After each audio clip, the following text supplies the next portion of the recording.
Yay! Alright. Hello, I'm Drew. Back with more controversial subjects. Now, some call them current issues, but it's not current because it's a problem that goes way back. Right? Now, for most people, when I talk about the 70s, the 1970s, that's ancient times.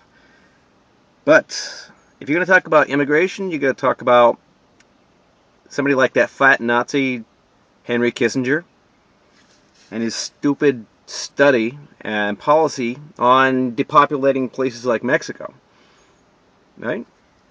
I mean, how do you address immigration and the problem of people trying to escape a country that has been destroyed? Right? I mean, that's a good thing to bring up is policy decisions of people like Zbigniew Brzezinski when he was in the Carter administration, saying Mexico was not going to be allowed to develop and modernize. No, Japan's below our border. And of course, somebody like George Ball, one of these crazy internationalists whose opinion that the U.S. has to stop being a republic and become the new empire, right? And his solution for immigration was seal the border and let them scream. God, what a fucking Nazi.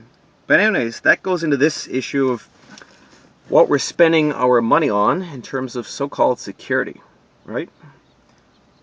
In the immigration bill. And apparently we're spending a shitload of money for the modern equivalent of a Great Wall of China. So, to protect the border of the United States, we're spending, like I said, a shitload of money for companies. And ABC News has a little story on this, and it lists them. Unisys, $132 million for the IT. Lockheed Martin is getting $106 million for aircraft data processing. QinetiQ 103 million for equipment maintenance. IBM is getting $100 million for IT and telecommunications. Pacific Architects and Engineers, $97 million for operational systems development. Something called SAIC, $69 million for equipment maintenance, office building repair, and IT. Something called G4S PLC, which is a British company, $63 million for housekeeping and guards. VF Corporation, $62 million for men's outerwear, uniforms, I guess. Bart Associates Inc., $58 million for the IT. A lot of IT in this thing. ESC Gov, $54 million, office information system equipment. Mythics, $47 million for data processing. QinetiQ Group PLC, another British company, $40 million, IT and telecommunications. Boeing, $36 million, border fence, buildings, architecture, and engineering. Some company called CA, $32 million for data processing software. And General Atomics Technology for the drones management and support, $30 million. So that comes to a nice little tidy sum we spent last year. That means you and I, our tax dollars were spent $1,029,000,000 for this, like I said, modern Great Wall of China, which doesn't address the fact that we still have the problem of these past policy decisions that said we're going to kill Mexico.